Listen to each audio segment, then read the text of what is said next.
What is up, Felix here for Thomann synthesizers, and Arturia reached out and asked me whether I wanted to check out their Audiofuse 16-rig sound card, which has gotten a lot of hype recently, so I was kind of excited, especially since I ran into a bunch of problems with my Motu 828. It's done me some great service over the years. I think it's a great value for money, but I was never really happy with the instrument inputs to amplify the Rhodes piano or microphones or electric guitar or whatever. I always felt like it had a really bad signal-to-noise ratio and overall not such a great present sound. And then even more importantly, as some of you know, I like to record my tracks onto quarter-inch tape and then record them back into the computer to get a little tape compression and tape noise and all of these vintage characteristics. And whenever I wanted to monitor the tape directly from the tape recorder through the headphone output, it would sound so brilliant and warm and vibrant and whatever. But then once I recorded it back into the computer, it would sound so compressed and tiny and muddy compared to the actual tape. And I was wondering if it's maybe due to the sound card.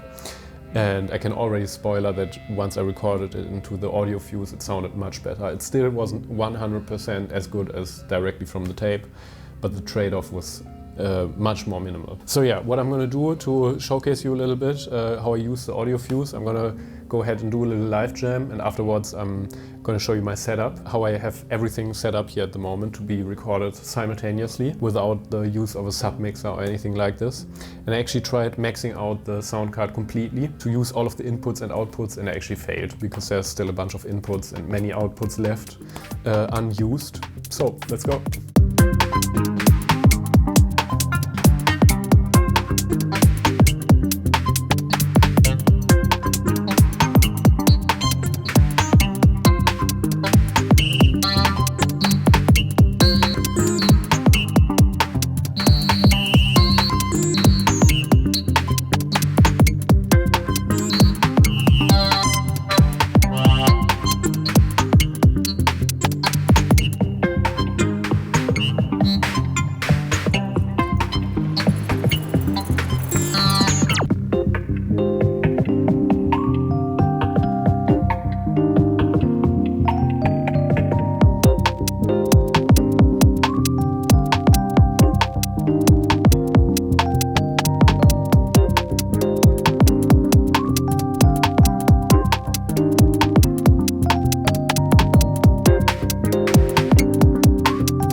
Alright, so first let's have a little look at my setup that I used for the jam, and then afterwards I'm going to walk you through my entire setup with the Audiofuse and how I'm utilizing it. I actually tried to max it out with all of the gear that I currently use, but I actually failed because there's still a bunch of inputs and outputs left that I could use. For the jam I started with this pre-recorded loop from the Prophet Rev 2. Which is sort of like the main theme. And for most of the drums, I use the Octatrack, sequencing some samples and pre-recorded sounds from drum machines to get like the basic groove. And then I also use the Octatrack to sequence pretty much all of the gear that you see here via this MIDI hub. So I'm sequencing the ADX1, the Korg Volca beats, the Nord drum, the Buchla. They all receive MIDI information, and each of them does like one little drum sound or so. And then the Buchla actually does a little abstract Buchla-y kind of melody at some points, and like little glitches with like a randomized envelope. And then, as you saw, I recorded some chords on the Rhodes and improvised a little lead sound on the Moog Grandmother. But yeah, what's my setup for all of this here? Everything had its own track during the recording. The Octatrack, of course, got 2 inputs for stereo. The ADX1 mono, Nord drum also had a mono in, just like the Korg Volca Beats. And for the Buchla actually I used 2 individual mono inputs, but not to get like a stereo signal, but rather to capture the individual oscillators separately. So I can do some panning and mixing and effects decisions on the individual elements of the sound from the Buchla. How I would have previously had this set up, I would have used the Mackie here as a little sub-mixer. So whenever I wanted to do a multi-track recording, I often had to stack around cables if there were, for example, 2 sounds in the Mackie that I wanted to record individually. So now the Mackie is completely detached from everything because I don't need it in a setup. The Rhodes piano, of course, went in the first instrument input because it has to be amplified. And in comparison to the Motu, I also think it has a much better signal-to-noise ratio and the sound is more, I don't know, transparent or three-dimensional in a sense. And really before I heard the difference between these 2 sound cards, I never really understood what people meant by transparency. I always thought it sounded a bit esoteric in a sense, but the difference is really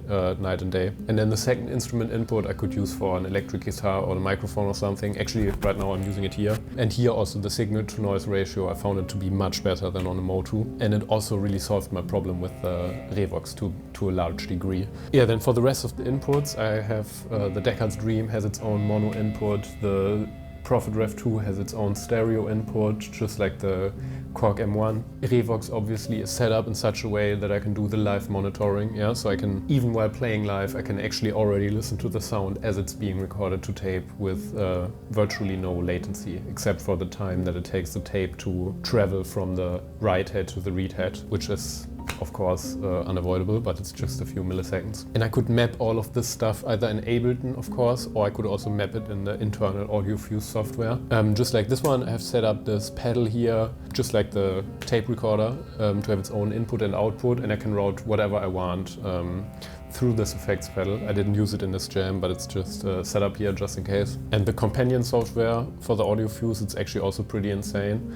You have your own main mix section, where you have the main mix that goes, for example, into the speakers, but you can also have an individual cue mix. For example, if you want to record a musician and they need to monitor themselves with a special kind of mix that's easier for them to hear their instrument or their voice or whatever. And the way it's set up, it's actually super simple. You have this blank slate here pretty much, and then if you want to add something to the cue mix, you can just select it here out of this big menu and click it, and then you will have a new channel here added to the mix or removed. And then here you can see this patch matrix, all of the inputs and outputs, and not just the analog ones, but also ADAT1, ADAT2, and the USB section here is pretty much, so I can select, for example, stuff from Ableton. Yeah? If I have an Ableton 32 channels set up going somewhere, I can also use the Audiofuse to route them somewhere else. So it also deals in these virtual channels from inside of your computer, which is pretty insane. And then lastly, of course, MIDI-wise, the Audiofuse has 2 MIDI outputs and 1 MIDI input. And this is, of course, also how I had Ableton and the Octatrack synced. Yeah? So the Octatrack receives the MIDI output from the Audiofuse and then sends this data, like the clock data from Ableton, but also the individual MIDI sequences that I create on the Octatrack here into the MIDI hub and then to all of the rest of the gear. Yeah, I guess that's it for this little overview. As usual, in case you have any questions, just let me know in the comments and I'm gonna try and get back to you.